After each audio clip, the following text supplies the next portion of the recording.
Hello जनता, क्या हाल चाल। तो चलो आज बात करते हैं शॉर्ट नोट्स की। यार मार्केट में ना शॉर्ट नोट्स का बहुत हल्ला रहता है कि शॉर्ट नोट्स बना लो, शॉर्ट नोट्स बना लो। हर कोई बोल रहा है आजकल शॉर्ट नोट्स बना लो, बट बताता ये नहीं कि कोई की शॉर्ट नोट्स बनाना कैसे है। क्या हमें पहले दिन से ही शॉर्ट नोट्स बनाने बैठ जाना चाहिए कि आज लक्ष्मीकांत उठाइए, चलो आज प्रिपरेशन स्टार्ट करिए यूपीएससी की, शॉर्ट नोट्स बनाने बैठ जाते हैं। तो नहीं यार, ऐसा नहीं होता है। चलो आज मैं बताता हूँ कि शॉर्ट नोट्स बनाते कैसे हैं, किस चीज़ के शॉर्ट नोट्स बनाने चाहिए, किसके नहीं बनाने चाहिए। एंड मैं इवन अपने कुछ सैम्पल शॉर्ट नोट्स भी दिखाऊंगा जिनकी वजह से प्रीलिम्स क्लियर करने में एंड रिवीजन करने में, क्लियर करने की बात सेकेंडरी है, बट मेन थिंग इज़ कि रिवीजन करने में बहुत ज़्यादा हेल्प मिलेगी आपको। तो चलिए शुरू करते हैं। देखो, दो टाइप के लोग होते हैं। एक जो रिवाइज कर सकते हैं बुक से, और दूसरा जिनको चाहिए होता है रिवीजन के लिए note. I belong to this second category of people. मेरे से बुक से रिवाइज होता ही नहीं है यार। चाहे तुम मेरे को कितनी भी पतली बुक दे दो ना, जब तक मैंने उस पर पेन नहीं चलाऊंगा या उस पर मेरा खुद से कुछ लिखा नहीं होगा ना, I can't revise that book. People से कि लक्ष्मीकांत अपने आप में नोट्स है, स्पेक्ट्रम अपने आप में एक नोट्स है, बट यार वो हजार हजार पेजों की किताब है। तुमको अगर कोई बोले कि तुमको प्रीलिम के एक दिन पहले लक्ष्मीकांत रिवाइज करनी है, तो might be there are some people जो कर सकते हैं, but I belong to this category. मेरे से एक दिन में लक्ष्मीकांत रिवाइज नहीं होती है, जबकि मैं उसको 8-10 बार पढ़ चुका हूँ। May be people will say कि तुमको उसको 30-40 बार पढ़ना चाहिए, but my concept of polity are clear. तो अगर तुम रिवाइज बुक से कर सकते हो, अगर तुम एक दिन में लक्ष्मीकांत 4 से 5 घंटे में लक्ष्मीकांत इफेक्टिवली रिवाइज कर सकते हो, या स्पेक्ट्रम रिवाइज कर सकते हो, या कुछ भी कोई भी ज्योग्राफी के एनसीईआरटी रिवाइज कर सकते हो, तो then you do not need short notes. फिर तुम शॉर्ट नोट सिर्फ उसी का बनाओ जो चीज़ें तुम भूल रहे हो या जिनकी तुम्हारी गलतियाँ हो रही हैं। तो देखो शॉर्ट नोट्स का क्या इंपॉर्टेंस है।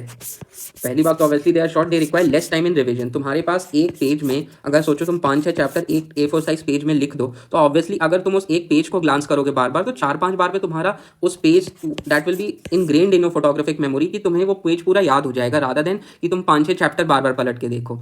Short notes are one time effort. देखो पहली बार जब तुम शॉर्ट नोट्स बनाओगे ना, तो तुम्हारा बहुत टाइम लगेगा। मे बी तुमको एक पेज का शॉर्ट नोट्स बनाने में 2 से 3 घंटे लग जाए, बिकॉज तुम उसको कंडेंस कर रहे हो, चीज़ों को तुम फिल्टर आउट कर रहे हो कि क्या इंपॉर्टेंट है क्या इंपॉर्टेंट नहीं है, इसलिए it requires a one time effort. दूसरा, it helps you in multiple revisions. I remember last year मैंने एक एक पेज के शॉर्ट नोट्स को कम से कम 10-12 बार पढ़ा था प्री के पहले, बट वही चीज़ अगर मैं बुक से पढ़ता तो उतना बार मेरे लिए पढ़ना पॉसिबल नहीं होता।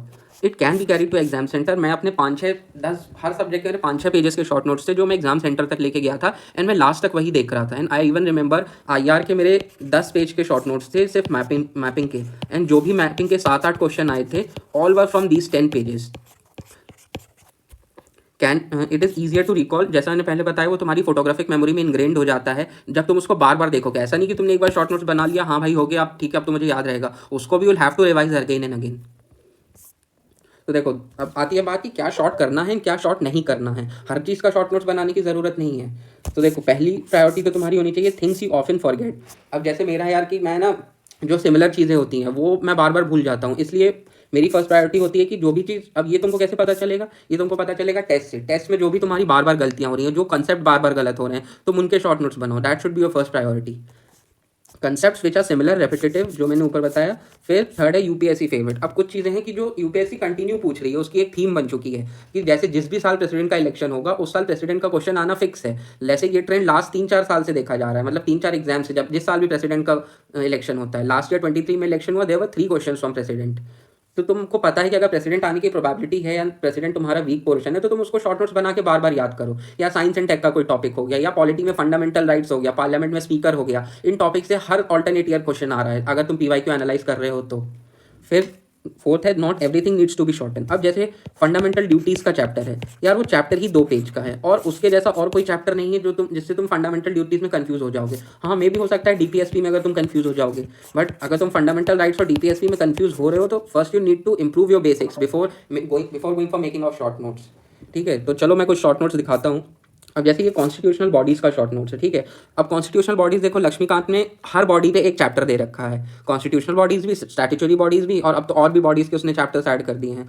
तो कॉन्स्टिट्यूशनल बॉडीज़ में हमारा मेन चीज़ क्या होता है, कॉम्पोजिशन, कौन अपॉइंट करता है, कैसे रिमूवल होता है, क्या क्वालिफिकेशन होती है, और कुछ अलग से मिसलेनियस चीज़ें जिस किसी बॉडी में अगर कुछ स्पेशल चीज़ है, ठीक है। अब इसमें अगर तुम क्वेश्चन एनालाइज करोगे तो जनरली ये मेंशन रहता है कि क्या ये कॉन्स्टिट्यूशन में मेंशन है या क्या ये मेंशन नहीं है। जैसे यूपीएससी के मैक्सिमम मेंबर्स 11 हो सकते हैं, लेकिन क्या ये कॉन्स्टिट्यूशन में लिखा है, नहीं लिखा है, तो ये भूलने वाली चीज़ें हैं। तो देखो जहाँ भी कॉन्स्टिट्यूशन वाली बात है ना, मैंने उसको अलग से ग्रीन कलर में हाईलाइट करके रखा है कि मिसबिहेवियर ये कॉन्स्टिट्यूशन में डिफाइंड है। ये सब सिंबल्स तुम अपने हिसाब से बना सकते हो। जैसे मैंने शॉर्ट करने के लिए कॉन्स्टिट्यूशन के लिए कॉपीराइट वाला सिंबल यूज़ किया है।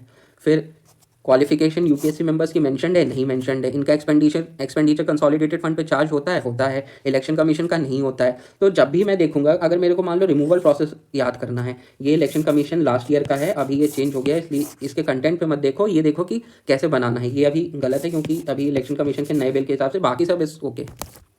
देखो जैसे अटॉर्नी जनरल और एडवोकेट जनरल है, तो तुम अगर लक्ष्मीकांत से रिवाइज करने जाओगे तो मे बी तुम्हारे लिए वो पॉसिबल होगा, बट मेरे लिए पॉसिबल नहीं था कि मैं 10 मिनट में 1-2 चैप्टर रिवाइज कर लूँ। तो देखो यहाँ से तुमको रिवाइज करने में कितना लगेगा, ज़्यादा से ज़्यादा 5 मिनट, 5 मिनट भी नहीं, 2 मिनट अगर तुमने बार बार पढ़ा है तो। इनको प्रेसिडेंट करता है, इनको गवर्नर करता है। एंड ऐसे ही मैंने सारी कॉन्स्टिट्यूशनल बॉडीज़ को जस्ट 2 पेज में शॉर्ट डाउन कर दिया। तो अब इससे तुमको ये 2 पेज लेकर अगर तुम प्रिंट आउट निकाल के पढ़ते हो, जस्ट नीड टू ग्लांस, अगर तुमने उसको 4-5 बार पढ़ लिया है तो। एंड जो ये चीज़ें हैं, not mentioned in constitution, charge on consolidated fund, no right to vote, ये चीज़ें बार बार देखने से तुमको, ये चीज़ें जितनी ज़्यादा देखोगे उतना ज़्यादा तुम्हारी मेमोरी में इंग्रेन्ड होगा। अब देखो जैसे ये ज्योग्राफी का है मेरा, प्लेट टेक्टोनिक्स का। Plate tectonics is a very conceptual theory, जो तुमको बिना समझे, अगर तुमने सोचो पहले दिन ज्योग्राफी की एनसीईआरटी उठाई एंड तुमने किसी का सुन लिया कि शॉर्ट नोट्स बनाना है, एंड तुम पहले दिन उससे एनसीईआरटी से शॉर्ट नोट्स बनाने बैठ गए, तो तुमको कुछ समझ में नहीं आएगा। प्लेट टेक्टोनिक्स पहले पूरा कंसेप्ट समझो, कहीं वीडियो देखो, कुछ देखो, उसके बाद 2-3 बार एनसीईआरटी पढ़ लो। आई एम टेलिंग यू, ये पूरा 1 पेज का शॉर्ट नोट्स बनाने में ना, मैंने कोई भी बुक देख के नहीं बनाया है। This is all self made without looking at the book, कि मेरे को क्या चीज़ें याद नहीं है, क्या मेरे को बार बार याद करना है।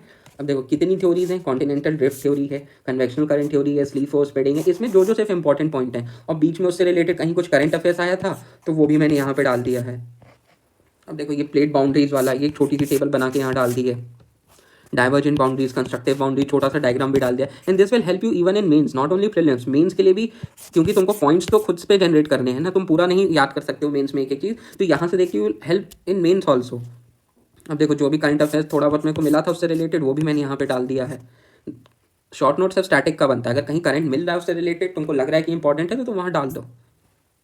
देखो सेम फॉर वॉल्केनोज। अब ये क्वेश्चन जो है एसिड और बेसिक लावा का, आई ऑलवेज फॉरगेट कि एसिडिक में हाई से लिखा होता है या बेसिक में हाई से लिखा होता है, कौन ज़्यादा विस्कस होता है, कौन लेस विस्कस होता है। तो आई मेक श्योर कि जब भी मैं ज्योग्राफी का कोई एग्जाम देने जा रहा हूँ या फुल लेंथ एग्जाम देने जा रहा हूँ, दिस इज माई प्रायोरिटी कि मैं इसको एक बार देख के जाऊँगा ताकि मेरे को ये याद रहे। फिर जैसे ही टाइप्स ऑफ वॉल्केनो होते हैं, कंपोजिट, शील्ड, सिलिंडर, कोन, कैल्डेरा। अब अगर तुम ऐसे उसको किसी भी टेबल फॉर्म में लिख दोगे ना, तो तुमको याद हो जाता है कि किसमें क्या डिफरेंस है, किसमें बेसिक लावा होता है, किसमें एसिडिक लावा होता है, किसका क्या एग्जाम्पल है। जैसे ये इंट्रूसिव लैंड फॉर्म्स हो गए, सेल्स, डाइक्स, लैपोलिथ, बैथोलिथ, कौन हॉरिजॉन्टल होता है, कौन वर्टिकल होता है, किसका क्या एग्जाम्पल है। तो तुम्हारा पूरा वॉल्केनो 1 पेज से रिवाइज हो गया। अब देखो ये पॉलिटी के कुछ और हैं, जैसे ये कंपेयरिंग कॉन्स्टिट्यूशन वाला, कि हमने ब्रिटेन से क्या लिया या यूएस से क्या सिमिलैरिटीज है, क्या डिफरेंसेस हैं। तो मैंने कंट्री वाइज पूरा कंपेयरिंग कॉन्स्टिट्यूशन 2 पेज में लिख रखा है। This will also help you in means, जैसे ऑस्ट्रेलिया से क्या सिमिलैरिटी है, क्या डिफरेंस है, जापान सिमिलैरिटी, डिफरेंस, कनाडा, फिर बोरोड वाले फीचर्स सारे मैंने एक जगह लिख रखे हैं कि कहाँ से क्या क्या बोरो किया है। जैसे यूनाइटेड स्टेट्स क्या सिमिलैरिटी है, क्या डिफरेंस है ब्रिटेन से, फ्रांस से। तो ये सब देख के तुमको एक बार में सारा रिवाइज कर सकते हो और बहुत ही कम टाइम में। जैसे देखो पार्लियामेंट्री कमेटीज है, last year this was a news, तो इसलिए मैंने इसका बनाया था कि सिर्फ लोकसभा। अब देखो तुमको सारा याद, अगर तुमसे याद हो जाता है तो बहुत अच्छी बात है, बट मेरे लिए बहुत मुश्किल था याद करना कि कौन सा लोकसभा का है, कौन सा राज्यसभा का है। तो तुम थोड़ा दिमाग लगाओ कि इसको एफिशिएंट वे में कैसे यूज़ कर सकते हैं। ओनली लोकसभा की 3 कमेटीज हैं, estimates committee, absence of members committee और private members bill committee. Lok Sabha plus Rajya Sabha की public accounts committee, public undertaking committee, ठीक है। इसके अलावा जो भी कमेटीज़ हैं वो सेपरेट फॉर ईच हाउसेज हैं, और भी हैं बट मैंने यहाँ एग्जांपल्स में इतनी ही लिखी हैं। अगर तुमको ये पता है कि estimates committee, absence of member, private member, ये सिर्फ लोकसभा की है, तो तुमको क्वेश्चन सॉल्व करने में थोड़ा ईजी हो सकता है। अब ये देखो जैसे लोकल सेल्फ गवर्नमेंट का है, मैंने पूरा पंचायती राज और पूरा म्यूनिसिपैलिटी सिर्फ 2 पेज में मेरा कंडेंस्ड है। पूरा municipal bodies, local self government, देखो एवोल्यूशन ऑफ पीआरआईज, कौन कौन सी कमिटीज़ थी, किसने क्या बोला था, किनके क्या मेजर पॉइंट्स थे, किसने कॉन्स्टिट्यूशनल रिकॉग्निशन के लिए बोला था, किसने फाइनेंस कमीशन, इलेक्शन कमीशन के लिए बोला था, 73rd अमेंडमेंट क्या है, फिर साइलेंट फीचर्स क्या हैं, ग्राम सभा के स्ट्रक्चर, इलेक्शन। अब ये देखो तुमको खुद ही अपने शॉर्ट फॉर्म्स वो करने पड़ेंगे। अब जैसे मैंने यहाँ लिखा है CP at IML and DL। अब ये कोई और पढ़ेगा तो उसको शायद समझ ना आए, बट इसका क्या मतलब है, chairperson at intermediate level and district level. तो मैंने इसको क्या लिख दिया, CP at IML and DL, indirectly elected amongst themself. Compulsory provisions क्या हैं, अब देखो वॉलंटरी प्रोविजंस बहुत सारे हैं, तो मैंने क्या किया, मैंने जो कंपलसरी प्रोविजंस हैं वो लिख लिए कि इन सब को छोड़ के जो भी है वो वॉलंटरी है। तो तुमको इस तरह से याद करना है, ये नहीं कि तुम कंपलसरी भी रट रहे हो, वॉलंटरी भी रट रहे हो। जो कंपलसरी साथ है उसको याद कर लो, उसको छोड़ के बाकी कुछ भी ऑप्शन में आता है तो दैट इज वॉलंटरी प्रोविजन। ऐसे ही state finance commission, state election commission. अब देखो एग्जेम्प्टेड एरियाज क्या क्या हैं, जो जो तुम्हारा प्रॉबिलिटी है कि तुम गलत कर सकते हो, कहाँ कहाँ एग्जेम्प्टेड है तो मैंने यहाँ लिख लिया। इसके अलावा लोकल सेल्फ गवर्नमेंट का तुम प्रीलिम्स का कोई भी क्वेश्चन उठा के देख लो, वो इस एक पेज से तुम्हारा सॉल्व हो जाएगा। हाँ, गिवन द थिंग कि तुमने लोकल सेल्फ गवर्नमेंट बहुत अच्छे से समझा है, बहुत अच्छे से उसकी 2-3 रीडिंग लगाई है बुक से, उसके बाद ये नहीं कि सिर्फ एक ये पेज तुम पहली बार तुमको लोकल सेल्फ गवर्नमेंट का कुछ भी नहीं पता है तुम देख रहे हो तो तुमसे सॉल्व हो जाएगा। Your concept should be clear, that is the main thing. फिर देखो सेम फॉर म्यूनिसपैलिटी। अब देखो पेसा पे 2-3 बार क्वेश्चन आ चुका है, तो पेसा से रिलेटेड जो भी है मैंने पूरा इतनी सी जगह में लिख रखा है। फिर सेम फॉर म्यूनिसपैलिटीज की टाइप्स ऑफ म्यूनिसपैलिटी, कॉम्पोजिशन, फिर टाइप्स ऑफ अर्बन गवर्नमेंट, जितना था मैंने पूरा इतने में लिख रखा है। ठीक है, तो ये तो हो गया हमारा पॉलिटी का। अब देखो ऐसे ही आर्ट एंड कल्चर का है कि मैंने इंडिया का मैप बनाया है, इसमें जितने भी हमारे डांस फॉर्म है वो कहाँ कहाँ पे हैं, वहीं पे मैंने उनको मार्क करके और जो उनके फीचर्स हैं वो वहीं पे लिख दिए मैंने। जैसे कुचिपुड़ी है जिसमें अर्थ एलिमेंट होता है, dancer will have dialogue, Tarangam performing on brass plate, Jalachitra Nrityam, Mundok Shabdam, जो भी वहाँ उसके कीवर्ड्स हैं, जैसे कथक का हो गया, स्टोरी टेलिंग, वहीं पे मैंने डाल दिया है ताकि अब एक पेज में मेरे को एक बार में पूरा डांस रिवाइज हो जाए। देखो similar for Indian classical music कि हिंदुस्तानी म्यूजिक क्या होता है, कर्नाटिक म्यूजिक क्या होता है, फिर टाइप्स ऑफ हिंदुस्तानी म्यूजिक। तो इस तरह से जब भी तुम एक टैबुलर फॉर्म में बनाते हो ना तो बहुत ईजी हो जाता है। ध्रुपद, ख्याल, तारण, ठुमरी, ठप्पा, गज़ल, फिर फेमस सिंगर्स कर्नाटिक के, ट्रिनिटी ऑफ कर्नाटिक म्यूजिक, ये सब मैंने एक जगह लिख रखा है। ऐसे ही एग्जाम्पल्स ऑफ म्यूरल पेंटिंग, ये this will all help you in means Ajanta, Ellora, जो भी तुम्हारी म्यूरल पेंटिंग्स है, वैसे तुमको बार बार खोजना पड़ेगा बुक में। Similar for modern paintings. तो this is all, I was showing you some of my sample short notes.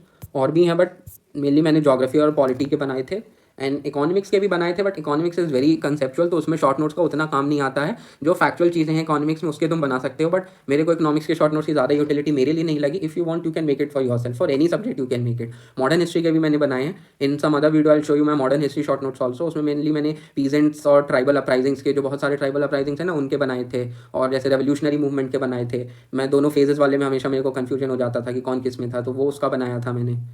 ठीक है, चलो दैट्स ऑल, मिलते हैं फिर बाद में।